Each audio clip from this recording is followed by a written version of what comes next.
దేవుని పరిశుద్ధ గ్రంథమైన బైబిల్లో నుంచి పేతురు పత్రిక మొదటి పత్రిక పేతురు పత్రిక. బైబిల్ ఉన్న వారందరూ కూడా బైబిల్ తెరిచి ధ్యానించాల్సిందిగా దేవుని కొరకు మనవి చేస్తూ ఉన్నాను.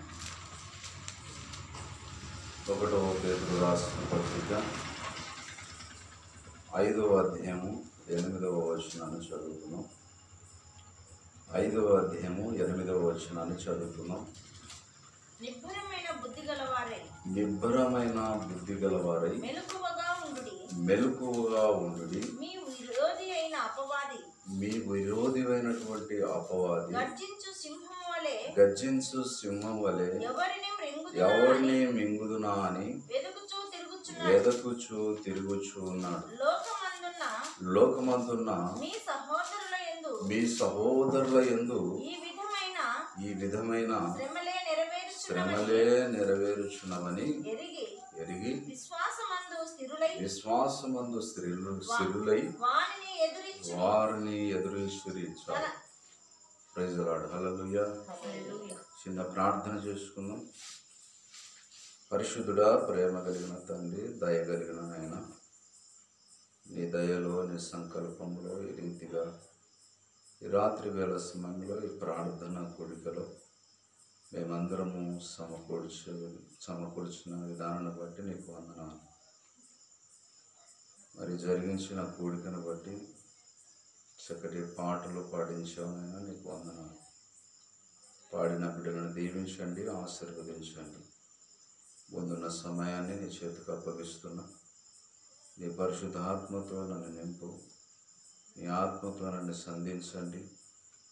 ప్రభువా, నాలో నువ్వు ఉండి నన్ను పూరగా వాడుకొని నువ్వు మాత్రమే మహిమ, ఘనత, ప్రభావములు పొందుకోమని యేసయ్య అతి శ్రేష్టమైన నామంలో విన్నవారిలో నీ కార్యాలు జరిగించి నీ మహిమ, ఘనత, ప్రభావములు నువ్వే పొందుకోమని యేసయ్య అతి శ్రేష్టమైన నామంలో స్తుతించుకొని ఉన్నాము తండ్రి. ఆమేన్.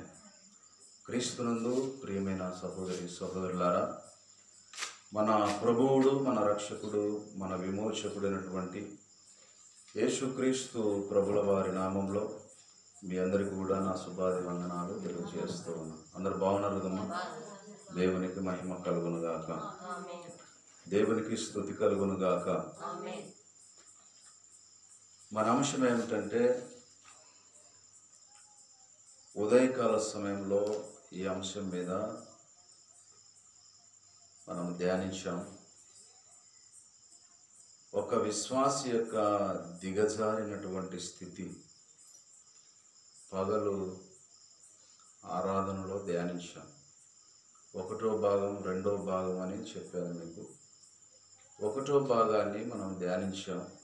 2వ భాగము ఇప్పుడు ధ్యానించబోతున్నాం. మరి ఉదయకాల సమయము రానటువంటి వారి కొరకు మరి ఉదయకాల సమయంలో 1వ భాగంలో 10 అంశాలను అవుట్లైన్గా మీకు చెప్తాను.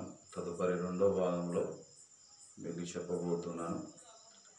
1వ భాగంలో మనం గమనిస్తే మొదటిగా పరిశుద్ధత అనేటువంటి మెట్టు దిగజారాడు. మొదటిగా ఏంటమ్మా? పరిశుద్ధత అనేటువంటి మెట్టు దిగజారినటువంటి స్థితి. ఒక విశ్వాసి యొక్క స్థితి, దేవుని నమ్ముకున్నటువంటి కుమారుడు, కుమార్తె కావచ్చు. పరిశుద్ధత అనేటువంటి మెట్టు చాలా ప్రాముఖ్యమైనది. యేసు ప్రభుల వారు ఏమంటాడంటే, నేను పరిశుద్ధుడను కనుక మీరు కూడా పరిశుద్ధులై ఉండండి. పరిశుద్ధులు అనగా దేవుడు పరిశుద్ధుడు, మనం కూడా పరిశుద్ధులముగా ఉండాలి. ప్రియమైన దేవుని బిడ్డలారా, అందులో భాగంగా 2వ అంశము ప్రార్థన అనేటువంటి మెట్టు దిగిపోయాడు. ప్రార్థన జీవితం లేదు. మొదటిగా ఉన్నటువంటి జీవితం ప్రార్థన జీవితం లేదు.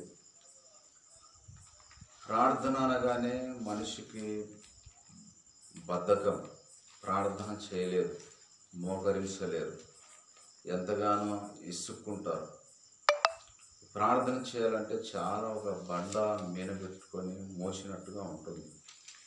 మనం ఎంతైనా దేవుని సేవ చేస్తాం కానీ, ఎన్ని పనులైనా చేస్తాం కానీ, రాత్రి మగలు కష్టం చేయమన్నా దేవుని పని చేయమన్నా చేస్తాం కానీ, ప్రార్థన అనే తలకు చాలా భారం అయిపోతుంది ప్రతి మనిషికి. కానీ అందులోనే చాలా సారాంశం ఉంది, అందులోనే మనకు విజయాలు వస్తాయి. ఓటమి పాలు కాకూడదంటే, మనం విజయం పొందుకోవాలంటే ప్రార్థన జీవితం కలిగి ఉండాలి. గట్టిగా చప్పట్లు హల్లెలూయా. మూడవదిగా విశ్వాసం అనేటువంటి మెట్టు దిగిపోయాడు. విశ్వాసం అనేది దేవుని మందిరం మీద, దేవుని సన్నిధి మీద, దేవుని మీద మనము విశ్వాసం ఉంచుకోవాలి. దేవుని మీద విశ్వాసం ఉంచుకున్నప్పుడు దేవుడు గొప్ప కార్యాలు చేస్తాడు. విశ్వాసము లేనివాడు నావాడు కాదు అంటాడు దేవుడు. ప్రియమైన దేవుని బిడ్డలారా, విశ్వాసం ఉంటే అసాధ్యమైనటువంటి కార్యాలు కూడా దేవుడు చేస్తాడు. నీ జీవితంలో ఇది అసాధ్యము, నేను చేయలేని కార్యం, నాతో కాదు అనేటువంటి కార్యాలు కూడా చేస్తాడు. కొంతమంది ఇల్లు మొదలు పెడతారు, ఇల్లు కట్టలేరు. ఇన్ని లక్షలు ఎలాగ తెచ్చి కట్టాలబ్బా, నాతో కాదు, నేను ఇంతవరకే నాతో అవుతుంది అని నిలబెట్టేస్తారు. కానీ అలాంటి అసాధ్యమైనటువంటి కార్యాలు దేవుని మీదగానే మనం విశ్వాసం ఉంచుకుంటే అవి ఖచ్చితంగా దేవుడు వాటిని, ఆ పనిని జరిగిస్తాడు. గట్టిగా చెప్పట్లు హల్లెలూయా. నాలుగోదవ భక్తి అనేటువంటి మెట్లు దిగిపోయాడు. భక్తి అనేది చాలా ప్రాముఖ్యం. చాలామంది భక్తి లేక, భయం లేక ఈ లోకంలో తిరుగుతూ ఉన్నారు. దేవుడు లేడు, దయ్యం లేదు అనేవారు కూడా ఉన్నారు. భక్తి లేనటువంటి ప్రజలు విచ్చలవిడిగా తిరుగుతూ ఉంటారు. దేవుని మందిరానికి రారు, దేవునికి భయపడరు, దేవుని సేవకులకు భయపడరు, మరి గ్రామంలో పెద్దలకు భయపడరు, తల్లిదండ్రులకు భయపడరు. భక్తి ఉంటే కదా ప్రతిది కూడా విధేయత నేర్చుకుంటారు. భక్తి లేనప్పుడు విధేయత ఎక్కడి నుంచి వస్తుంది? భయం ఎక్కడి నుంచి వస్తుంది? దేవుని సన్నిధి అనేటువంటిది ఎక్కడి నుంచి వస్తుంది? భక్తి అనేటువంటి మెట్టు దిగిపోయారు. చాలామంది బాగా భక్తిగా కొత్తగా రక్షింపబడినప్పుడు భక్తితో ఉరికి పరిగెత్తుకొని దేవుని మందిరానికి వచ్చేటువంటి వారు, అలాంటి వారు కూలిపోయారు, వెనకబడిపోయారు. ఆ మందిరానికి రాకుండా లోకంలో తిరుగుతున్నారు చాలామంది. ఎన్నో చర్చిలలో, ఎన్నో గ్రామాలలో మనం చూస్తూ ఉంటే ఒకప్పుడు బాగా మందిరానికి వెళ్ళేది, ఒకప్పుడు బాగా భక్తి చేసేది, ఇప్పుడు మందిరమే మానుకుంది, మందిరానికే వెళ్ళడం లేదు, దేవుని సన్నిధి అంటే భయం లేదు ఈమెకి అనేటువంటి విధానంలో చాలామందిని మనం చూస్తూ ఉంటాం. కానీ భక్తి అనేటువంటి మెట్టు దిగిపోకూడదు. ఏ స్టాండ్లో అయితే మనం ఉన్నామో అదే స్టాండ్లో మనం ఇంకా అంచెలంచెలుగా ఎదగాలి. ఏ పిలుపుతో మనం దేవునిలోనికి పిలువబడ్డామో అదే పిలుపుతో అదే స్టాండ్లో మనం ఉండాలి. మొదటిగా ఏ విధంగా అయితే మనం పిలువబడ్డామో అదే విధంగా అదే భక్తిలో మనం ఇంకా అంచెలంచెలుగా ఎదగాలి తప్ప దిగిపోకూడదు. గట్టిగా చెప్పడం ప్రైజ్ లార్డ్ హల్లెలూయా. ఐదోది దైవ సన్నిధి అనేటువంటి మెట్టు దిగిపోయాడు. ఐదోది ఏంటమ్మా? దైవ సన్నిధి. దేవుని సన్నిధికి రావడానికి దిగిపోయారు, పరిగెత్తుకొని రావాలి దేవుని సన్నిధికి. అదేవిధంగా ఆరోది దేవుని యొక్క ఆశీర్వాదములు అనేటువంటి మెట్టు దిగిపోయాడు. దేవుని యొక్క ఆశీర్వాదం అనేటువంటి మెట్టు దిగిపోయాడు. ఎంత చేసినా బుర్ర సంచిలో వేసినట్టుగా ఉంటుందంట. ఏముందమ్మా? ఎంత చేసినా కూడా బుర్ర సంచిలో వేసినట్టు. దేవుని యొక్క ఆశీర్వాదములు నువ్వు పొందుకోవాలంటే ఇవన్నీ మనం ఏదైతే వాక్యం తెలియజేస్తుందో ఆ ప్రకారంగా మనం నడుచుకున్నప్పుడు నువ్వు చేసినటువంటి కష్టార్జితం నువ్వే అనుభవిస్తావు, నీ పిల్లలు అనుభవిస్తారు. మరి భరోసంచిలో వేసినట్టుగా ఎందుకు ఉంటుందంటే దేవుని ఆశీర్వాదం ఎందుకు లేదు మీకు అంటే మీరు దేవుని మాట క్రమంగా వినడం లేదు, క్రమంగా మందిరానికి రావడం లేదు, క్రమమైనటువంటి స్థితి మీలోన కనపడతలేదు. అందుకే భరోసంచిలో వేసినట్టుగా ఉంటుంది. అదేవిధంగా ఏడవదిగా ఉపవాసం అనేటువంటి మెట్టు దిగిపోయారు. ఏ మెట్టమ్మా? ఉపవాసం అనేటువంటి మెట్టు. వారానికి ఒకరోజు ఉపవాసం ఉండమంటే మనం ఉండలేము. ఎందుకంటే మనకున్న అల్ప విశ్వాసం, మనకున్నటువంటి భక్తి లేకపోవడం, మనకున్నటువంటి భయం ఎలా వస్తుందంటే, ఉపవాసం అంటే నేనేమవుతానో, నాకు గ్యాస్ పట్టుకుంటుందేమో, నాకు ఇతరితర రోగాలు అంటుకుంటావేమో అనేటువంటి భయం మనలోనికి వస్తుంది. ప్రియమైన దేవుని బిడ్డలారా, ఆ భయాన్ని తొలగించేది ఎవరంటే యేసుప్రభుల వారు. నువ్వు నిలబడు, నేను కార్యం చేస్తానంటాడు. మోషే జీవితంలో ఎనికిళ్ళ శత్రు సమూహం ఆయన తరుముతుంది, ఆయన ఇజ్రాయేల్ ప్రజలను తరుముతుంది. ఆయన దేవునికి ప్రార్థన చేస్తున్నాడు. ఎర్ర సముద్రం అడ్డొచ్చింది, అటు ఇటు కొండలున్నాయి, సముద్రం ముందుంది, వెనకనేమో శత్రు సైన్యం ఉంది. ఆయన ప్రార్థన చేస్తున్నాడు. నువ్వు అడుగు పెట్టు, నేను కార్యం చేస్తానంటాడు దేవుడు. అంటే సముద్రంలో అడుగు పెట్టాలి, ముందు మునిగిపోతా కదా నేను అనేటువంటి అల్ప విశ్వాసం మనలోన ఉండకూడదు. నువ్వు అడుగుపెట్టు, నేను కార్యం చేస్తానంటే ఆయన ప్రార్థన చేస్తాడు. ఈ సముద్రం ఎట్లా ప్రభు, ఎనికిలో శత్రువులు ఉన్నారు, ముందరనేమో పెద్ద సముద్రం ఉంది అని ప్రార్థన చేస్తూనే ఉన్నాడు.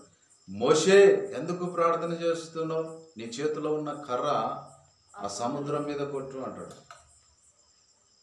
ఆ సముద్రం మీద ఆ కర్రతో కొట్టేతలకి ఆ సముద్రం 2 పాయలుగా ఇచ్చుకుంటుంది. అంటే ప్రేమైన దేవుని గమనించండి, మనలో ఏముందంటే భయము. అంటే మోషేలో ఆనాడు ఏముందంటే భయము. ముందరనేమో సముద్రం, వెనకనేమో శత్రువులు. ఆ భయం అంటుకొని ప్రార్థన చేస్తున్నాడు. కానీ దేవుడు అంటాడు, మోషే నీ చేతిలో కర్ర ఉంది, ముందు నువ్వు కొట్టుదని. మనం అదే చేయాలి, భయం కాదు. ముందు ఉపవాసం ఉండాలి, ప్రార్థన చేయాలి. దేవుడు గొప్ప కార్యాలు చేస్తాడు.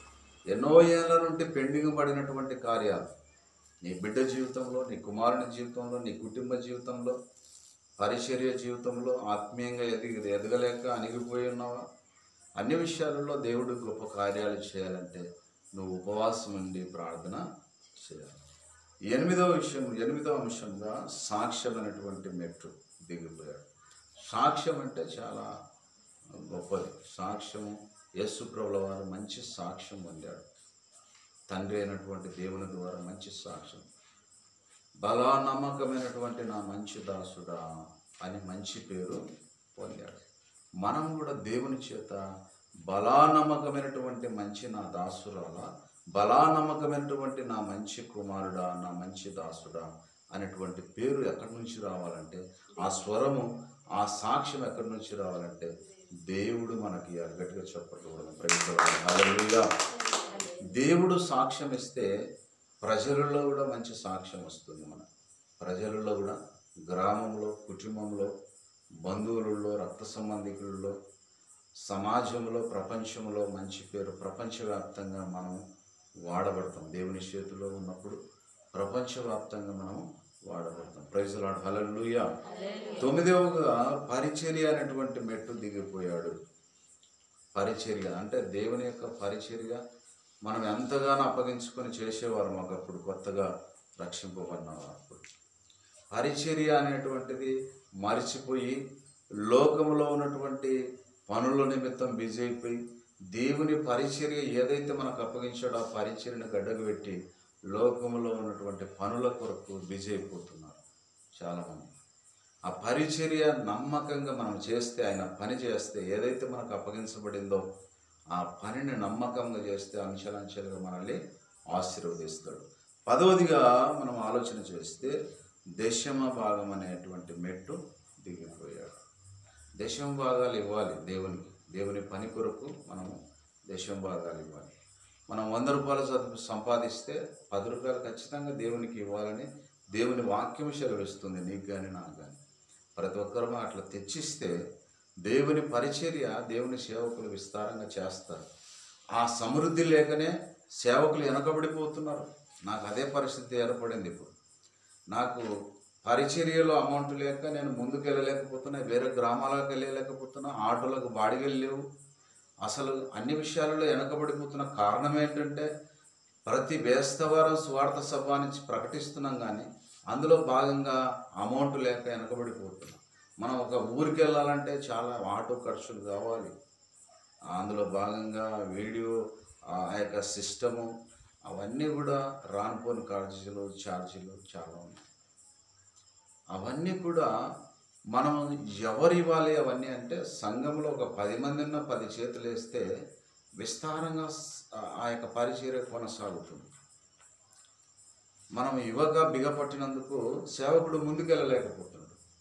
ఇప్పుడు గొర్రెల కాపరి గొర్రెల్ని కాస్తున్నాడు. అతని ఎక్కడ పోషింపబడాలో ఆ మందనే పోషించాలి అతన్ని కదా. ఆ మంద పాలు తాగి అతను పోషించబడాలి, ముందుకు సాగాలి. ఇప్పుడు మీరు ఈ గొర్రెలకి నేను కాపరిగా ఉన్నా, ఇక్కడ నేను మీకు సేవ అందిస్తున్నాను, మా వాక్యం అందిస్తున్నాను. వాక్యం వినుచున్న మీరు ఏం చేయాలంటే, మీరే నన్ను పోషించాలి. నా కుటుంబం కావచ్చు, లేకపోతే పరిచర్య కావచ్చు, అన్ని విషయాల్లో మీరు పోషిస్తే తప్ప ముందుకు సాగలేడు సేవకుడు. అది అన్ని సంఘాలలో ఈ లోపం ఉంది. అన్ని సంఘాలలో, అన్ని మందిరాలలో ఈ లోపం ఉంది. ఎందుకంటే విశ్వాసులు బిగపడుతున్నారు. విశ్వాసులకు అర్థం కాదు ఎంత చెప్పినా కూడా. ప్రియమైన దేవుని బిడ్డలారా, అదేవిధంగా మీకు రెండో భాగంలో మీకు తెలియజేస్తాను. ఇవన్నీ కోల్పోయిన తర్వాత అస్సలైనటువంటి విధానాన్ని మనం కోల్పోతున్నాం. ఇవన్నీ మనిషి కోల్పోతున్నాడు. మొదటి భాగంలో 10 అంశాలు మీకు తెలియజేశాను. రెండో భాగంలో మొదటి అంశంలో నేను తెలియజేస్తున్నాను. మొదటి అంశము సంతోషమైనటువంటి వస్త్రము పోగొట్టుకుంటున్నాడు. మొదటి అంశం ఏంటమ్మా? రెండో భాగంలో సంతోషమైనటువంటి వస్త్రాన్ని కోల్పోతున్నాడు. ఇప్పుడు దేవునిలో నీకు ఆనందం లేదు. దేవునిలో ఆనందిస్తేనే ఆనందం ఉంటుంది తప్ప, మరి దేవునిలో ఆనందించినప్పుడు, దేవునికి సన్నిధికి నువ్వు పరిగెత్తుకొని రానప్పుడు, క్రమము తప్పినప్పుడు, ట్రాక్ తప్పినప్పుడు, లోకంలో పడినప్పుడు నీకు సంతోషం ఎక్కడి నుంచి వస్తుందో చెప్పండి. రాత్రింపగలు కష్టం చేస్తున్నారు, దేవుని సన్నిధికి రావడం లేదు, భక్తి చేయడం లేదు, దేవుని మీద విశ్వాసం లేదు, మీకు ప్రార్థనా విశ్వాసం లేదు, ఉపవాసం అనేటువంటి మెట్టు కోల్పోయినారు, అన్ని విషయాలలో కోల్పోయినారు. మీ ఇంటిలో, నీ జీవితంలో, నీ కుటుంబంలో సంతోషం ఎక్కడి నుంచి వస్తుందో చెప్పండి. సంతోషం ఎక్కడి నుంచి వస్తుంది? కొన్ని కుటుంబాలలో గొప్ప ధనవంతులు ఉన్నారు, డబ్బున్నవారు ఉన్నారు, ఎండి బంగారములు కలిగిన వారు, వజ్రాలు కలిగిన వారు, మేడి మిద్దెలు కట్టించినటువంటి వారు, పెద్ద పెద్ద కాంప్లెక్స్లు కట్టించినటువంటి వారు, ఎన్నో ఆస్తిపరులు ఉన్నారు. కానీ వాళ్ళకి ఏమి లేదంటే, వాళ్ళ కుటుంబాల్లో సంతోషం లేదు. ఏం లేదమ్మా? వాళ్ళకు సంతోషం లేదు. ఒక రకంగా చెప్పాలంటే, దేవుని నమ్ముకున్నటువంటి వ్యక్తి, రక్షింపబడినటువంటి వ్యక్తి, అతని చెట్టు కింద అనుకున్న మంచినీళ్ళు తాగి అతనిలో సంతోషం ఉంది. గట్టిగా చెప్పట్లు. అతను చెట్టు కింద అనుకున్న, అతను మంచినీళ్ళు తాగి చెట్టు కింద అనుకున్న అతనిలో ఏముందంటే రక్షణ అనేటువంటి సంతోషం, అనేటువంటి ఆ సంతోషం అతనిలో ఉంది. ఎందుకంటే దేవుని చేత అతడు నడిపింపబడుతున్నాడు. ఎవరి చేత నడిపింపబడుతున్నాడు? దేవుని చేత నడిపింపబడుతున్నాడు. అందుకే అతను సంతోషం. అతడు చెట్టు కింద అనుకుని చక్కగా పాటలు పాడుకుంటా ఎంజాయ్గా నిద్రపోతాడు, ఎంజాయ్గా పాటలు పాడుకుంటాడు, ఆనందంగా ఉంటాడు, సంతోషంగా ఉంటాడు, ఎటువంటి ఎదారు లేకుండా. ఒక ధనవంతునికి అన్ని ఎదారులే. ఆ పనివారు ఏం చేసిరో ఆ పని చెప్పింది, ఆ పని చేసినారో లేదో, ఆ పని చేయకుండా దాన్ని మధ్యలో ఆపేసినారు, అదంతా అగుడైపోయింది, అదంతా చెడిపోయింది అనేటువంటి ఎదారు. అతనికి ఆందోళన, ఆ వస్తువు ఎట్లేమో, ఈ పని ఏం జరిగిందో, అదేం జరిగిందో అనేటువంటి ఆలోచన అతనికి, విస్తారమైనటువంటి ఆలోచన. ప్రేమైన దేవుని బిడ్డలు గమనించండి. అదేవిధంగా మనం గమనిస్తే రెండో అంశంలో శిలువ రక్తంలో కడగబడిన వస్త్రము పోగొట్టుకున్నాడు. శిలువ రక్తంలో కడగబడినటువంటి వస్త్రాన్ని పోగొట్టుకున్నాడు. ఒకప్పుడు నువ్వు పశ్చాత్తాపపడి రక్షణ పొందుకున్నావు, రక్షింపబడిన నీవు శిలువ రక్తంలో కడగబడ్డావు, పరిశుద్ధురాలుగా చేయబడ్డావు. పరిశుద్ధురాలుగా చేయబడిన నీవు ఆ రక్షణ వస్త్రాన్ని, ఆ రక్తంతో కడగబడిన నీవు పరిశుద్ధుడవు. అలాంటి వస్త్రాన్ని ఎందుకు కోల్పోయినావు అంటే, నువ్వు పైన చెప్పినటువంటివన్నిటిని కూడా పాటించడం లేదు. ప్రేమైన దేవుని బిడ్డలు గమనించండి. ఇక్కడ శిలువ రక్తంలో కడగబడిన వస్త్రం, శిలువ రక్తంలో కడగబడ్డం మనం. అలాంటి వస్త్రము కోల్పోయినాం. యేసుక్రీస్తు శిలువలో కార్చినటువంటి రక్తము ద్వారా మనం కడగబడ్డాం. యేసుక్రీస్తు నా కొరకు, నీ కొరకు, నా పాపాల కొరకు, నీ పాపాల కొరకు ఆ కలువరి శిలువలో ఒక సుక్క బొట్టైనా లేకుండా మన పాపాల నిమిత్తమే ఆ రక్తమంతా కూడా కాల్చిన రక్తము ద్వారా మన పాపాలన్నీ కూడా కడగబడ్డాము. కడగబడినటువంటి మనము ఆ రక్షణ వస్త్రాన్ని పోగొట్టుకున్నాం. నమ్మి బాప్తిసం తీసుకున్నవాడు రక్షింపబడును, నమ్మని వానికి శిక్ష విధింపబడును అని మార్క్స్ వార్త 16:16లో ఆ మాట రాయబడింది. మన ఆ రక్షణ వస్త్రాన్ని పోగొట్టుకున్న నీవు ఏ విధంగా మళ్ళా దాన్ని సంపాదించుకోవాలి అని మనం ఆలోచన చేస్తే, దావీదు ఒకప్పుడు ఆ పరిశుద్ధత, ఆ రక్షణ వస్త్రాన్ని ఎంతగానో అనువదించినటువంటి వాడు. యేసు రక్తంలో కడగబడినటువంటి ఆ దావీదు పరిశుద్ధంగా ఉన్నటువంటి వాడు ఒక్కసారిగా ఒక తోటి సహోదరుని యొక్క భార్య స్నానం చేసేటప్పుడు చూసి ఆమెని పిలువనంపించుకొని ఆమెతో విచారం చేశాడు. ఆ పరిశుద్ధత, ఆ రక్తంతో కడగబడినటువంటి పరిశుద్ధుడిగా ఉన్నటువంటి వాడు అదంతా కూడా కోల్పోయినాడు. అపవిత్రుడిగా మార్చబడ్డాడు. రక్షణ పోయింది, సంతోషం పోయింది, ఆనందం పోయింది. ఆయన కుటుంబాల్లో కలహాలు, ఆయన కుటుంబంలో గొడవలు, ఆ ఎన్నో సమస్యలు, ఓటమి జరుగుతుంది ఆయన జీవితంలో. ఎన్ని బాధలు చుట్టుకొని ఆయనకు ఎన్నో బాధలు చుట్టుకొని మనం కూడా ఏ విధంగా ఉన్నాం? యేసు రక్తంలో కడగబడినటువంటి మనం మళ్ళా అదే స్టాండ్లోనే ఉన్నామా, లేకుంటే ఆ మెట్టును దిగిపోతున్నామా అనేదే మనకు కావాలి. నువ్వు ఎవరైనా సరే, నువ్వు ఒక పాస్టర్వైనా, ఒక విశ్వాసమైనా, పరిచర్య చేసేవాడమైనా, నువ్వు యేసు రక్తంలో కడగబడిన నీవు ఎలాగుండాలంటే పరిశుద్ధంగా ఉండాలి. ఎలాగ ఉండాలమ్మా? పరిశుద్ధంగా ఉండాలి.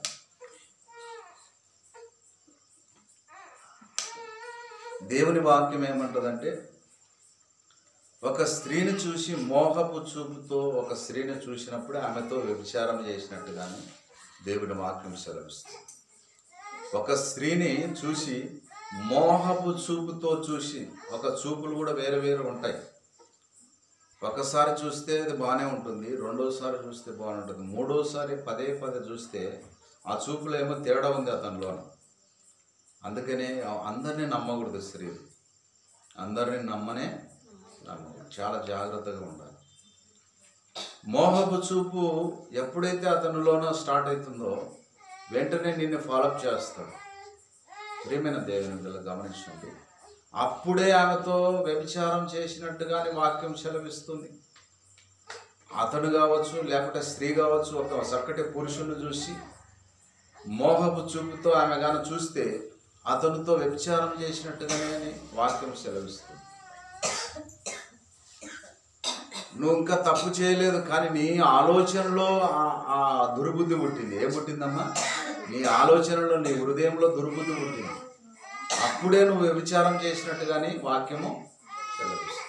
Praise the lord. ప్రియమైన దేవుని గమనించండి, ఆ వస్త్రాన్ని, సిలువ రక్తంలో కడగబడినటువంటి వస్త్రాన్ని పోగొట్టుకున్నటువంటి స్థితిని మనం మళ్ళా దక్కించుకోవాలంటే మళ్ళా దేవుని పాదాలు పట్టుకొని దావీదు వేడుకున్నట్టుగా మనము వేడుకోవాలి. ఒకవేళ లోపాలు ఉన్నాయా మనలోన? ఒకవేళ క్రమంగా రాలేకపోతున్నామా? పరిశుద్ధత కోల్పోయామా? రక్షణ వస్త్రాన్ని కోల్పోతున్నామా? మనల్ని మనం పరీక్షించుకోవాలి. అదేవిధంగా మూడవదిగా తెల్లని పరిశుద్ధాత్మ వస్త్రమును పోగొట్టుకున్నాడు. ఏంటమ్మా? తెల్లని పరిశుద్ధాత్మను వస్త్రాన్ని పోగొట్టుకున్నాడు. కొన్ని సంఘాలలో పరిశుద్ధాత్మ నడిపింపు లేనే లేదు. అసలు నవకాస్తిగా ఒక చర్చికి వెళుతారు, వస్తారు. పరిశుద్ధాత్మ నిండుకున్నటువంటి వారు ఎలాగుంటారంటే ఉచ్చరింప శకము కాని మూలుగులతో ప్రార్థన చేస్తుంది సంఘం.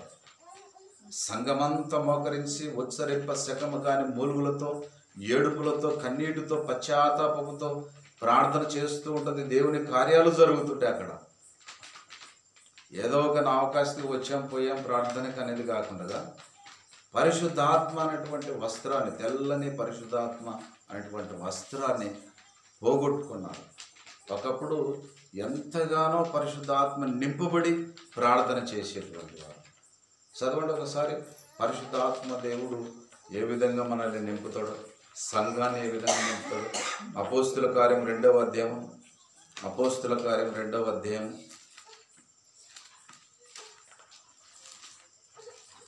అపోస్తుల కార్యం 2వ అధ్యాయం 41 నుంచి చదువుతున్నాం.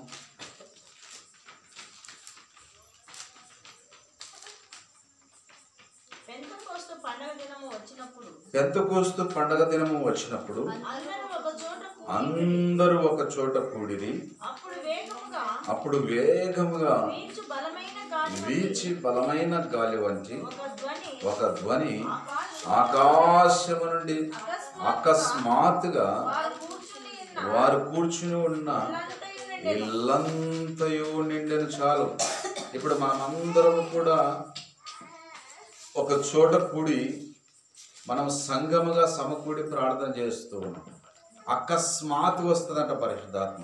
ఆకాశములో నుండి అకస్మాత్తుగా పరిశుద్ధాత్మ మన మీదకి వస్తుంది. ఎప్పుడు వస్తుందంటే, ఒక చోట ఎవరి నామంలో కూడుకున్నాం, మనం యేసు ప్రభు నామంలో ఒక చోట కూడుకొని మనం మోకరించి ప్రార్థన చేస్తూ ఉన్నాం. అప్పుడు అకస్మాత్తుగా దేవుని ఆత్మ మనలోనికి వస్తుంది.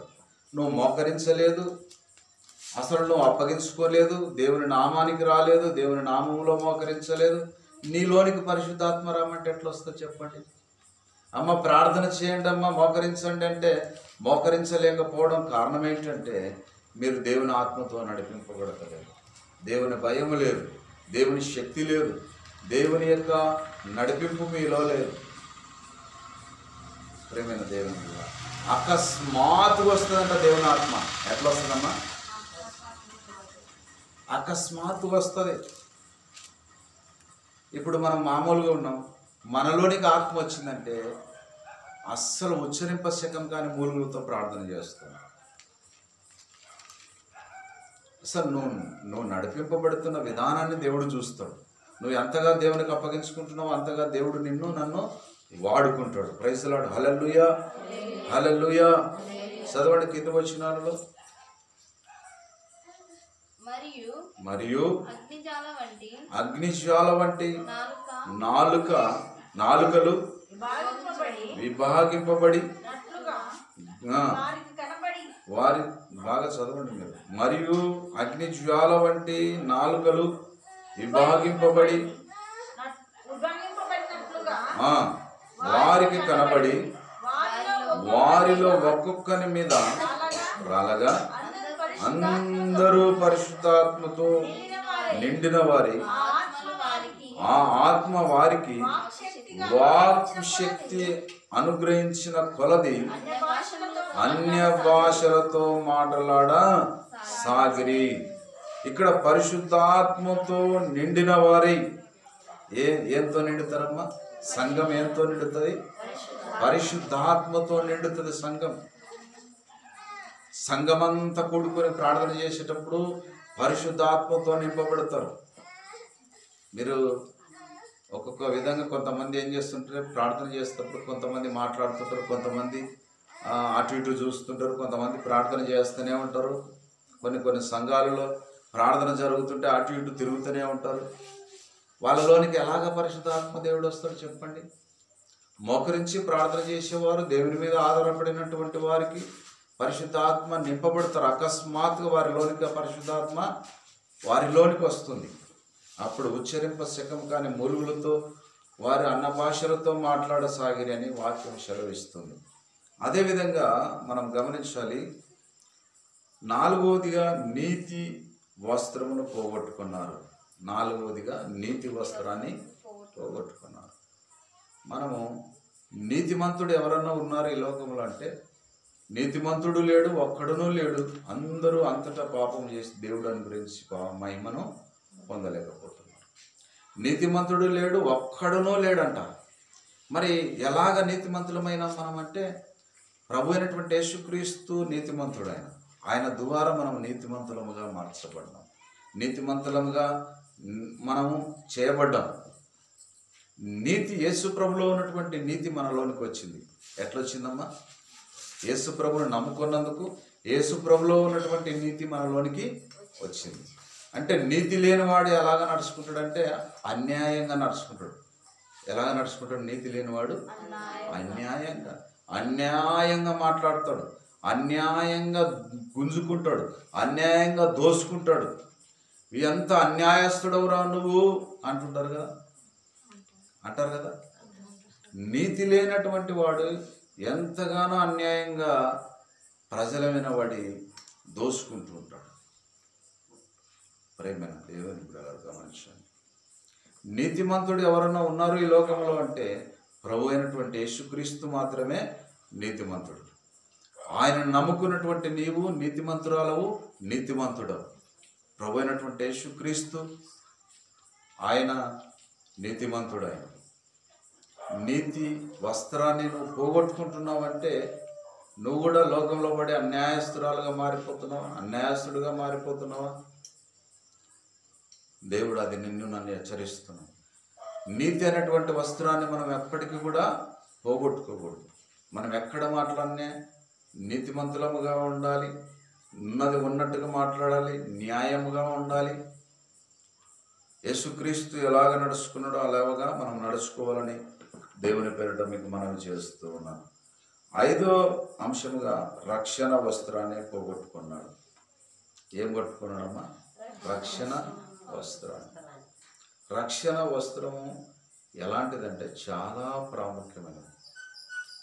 రక్షణ వస్త్రం పోగొట్టుకుంటే ఒక బంగారు పోగొట్టుకున్నటువంటి ఒక స్త్రీ ఏ విధంగా అయితే వేదనతో దాన్ని ఎత్కలాడుతుందో ఇల్లంతా పొరగబెట్టి ఊడుస్తూ ఉంటుంది. నా బంగారు ఎక్కడ ఏ మూలన జారిపోయిందో అని, నా భర్త వస్తే కొడతాడు అని ఎంతో యథార్థతో ఎక్కడ ఏ స్థితిలో పడిపోయిందో ఆ ఇళ్ళంతా కూడా ఊడ్చి ఎత్కలాడుతూ ఉంటారు. ఆ బంగారు కంటే విలువైనది ఏదన్నా ఉంది అంటే రక్షణ వస్త్రము. గట్టిగా చెప్పట్లు. రక్షణ వస్త్రాన్ని నువ్వు నేను కోల్పోతే మరలా మనం తెచ్చుకోవడానికి చాలా టైం పడుతుంది. దావీదుకి ఎంత టైం పట్టింది? ఎంతో నష్టపోయిన తర్వాత, ఆ పాపానికి ఆ శిక్ష అనుభవించిన తర్వాత, అన్ని కోల్పోయిన తర్వాత అవమానాలు ఏంటొచ్చినాయి. ఆయన భార్యను అందరూ చూస్తున్నాగానే అందరు చెరిపారు. అంత భయంకరమైనటువంటి అవమానం జరిగింది దావీదుకి. అంటే పాపానికి వచ్చే జీతము మరణము. ఏందమ్మా? పాపం వలన వచ్చే జీతము అంటే మరణకరమైనటువంటి ఆ సమస్య, మరణకరమైనటువంటి వ్యాధులు, మరణకరమైనటువంటి శ్రమలు, నిందలు, అవమానాలు ఎన్నో ఆయనకు చుట్టుకున్నాయి. ఆ రక్షణ వస్త్రాన్ని కోల్పోయినాడు. ఆయన ఏం కోల్పోయినాడు? రక్షణ వస్త్రాన్ని కోల్పోయినాడు. కోల్పోయిన తర్వాత నీ పిల్లలకు శ్రమ రావచ్చు, నీ కుమారులకు శ్రమ రావచ్చు, నీకు శ్రమ రావచ్చు, నీ కుటుంబంలో అవమానాలు, నిందలు, ఎన్నో గొడవలు, సమస్యలు చెలరేగిపోవచ్చు. నువ్వు రక్షణ వస్త్రాన్ని అనేది నువ్వు చాలా జాగ్రత్తగా కాపాడుకోవాలి. ఆ కాపాడుకున్నప్పుడు ఒక దీపాన్ని ఆరిపోకుండా ఎలాగ మనం కాపాడుతామో దానికి అడ్డుపెట్టి, ఇంతకుముందు పూర్వకాలంలో బుడ్లు ఉన్నప్పుడు బుడ్లకు పైన ఒక సీసా యొక్క కప్పు వస్తుండే, లాంపు. అలాగా లాంపు ఏ విధంగా అయితే ఆ బుడ్డి ఆరిపోకుండా చేస్తుందో మనం కూడా రక్షణ వస్త్రాన్ని మన రక్షణకు కప్పుకోవాలి. మనం రక్షణను పోగొట్టుకోకూడదు. నీ రక్షణను అనుదినము కాపాడుకోవాలి. ఏం చేయాలమో మనం అనుదినము కాపాడుకోవాలి. అనుదినము దేవుని సన్నిధికి పరిగెత్తుకొని రావాలి. రక్షణ వస్త్రాన్ని పోగొట్టుకోకూడదు. ప్రేమైన దేవుని బిడ్డలారా, మనందరము కూడా దాన్ని కాపాడుకునేటువంటి విధానం, పోగొట్టుకున్నటువంటి వారు మళ్ళా పొందుకోవాలంటే మనం చాలా టైం పడుతుంది. అందుకే దాన్ని పోగొట్టుకోకుండా ముందుగానే జాగ్రత్త పడాలి. ప్రతి సంఘములో ప్రతి విశ్వాసి, ప్రతి విశ్వాసరాలు, ప్రతి సేవకుడు, సేవకురాలు అందరం కూడా జాగ్రత్త పడవలసిన అవసరత ఎంతో ఉంది. Praise lord. Hallelujah, hallelujah. మరి నీతి ఎలాంటిది అని మనం ఆలోచన చేస్తే నీతి చాలా శ్రేష్టమైనది. యేసు ప్రభుల వారు నీతిమంతుడు, నిందారహితుడు, నిష్కలంకుడు. ఆయన పరిశుద్ధుడు ఆయన.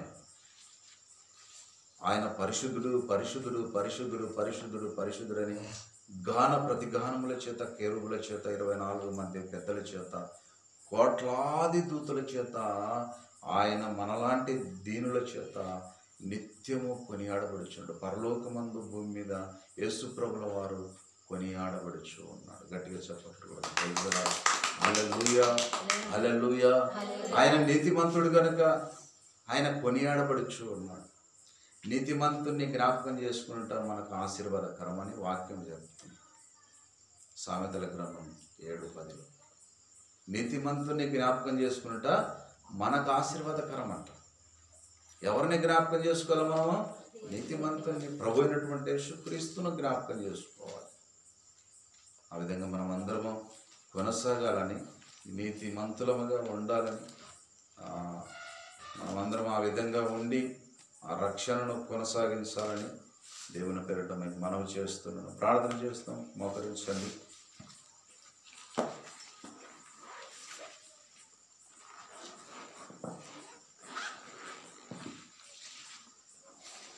ప్రతి ఒక్కరు కూడా మోకరిస్తాం. ఎవరు కూడా అటు చూడకుండా మోకరిస్తామండి. హల్లెలూయా, హల్లెలూయా, హల్లెలూయా. స్తుతి స్తుతి స్తుతి స్తుతి స్తుతి స్తుతినైనా. స్తోత్రం స్తోత్రం స్తోత్రం స్తోత్రం. సంతోషం అనే వస్త్రాన్ని పోగొట్టుకున్నాను బిడ్డ.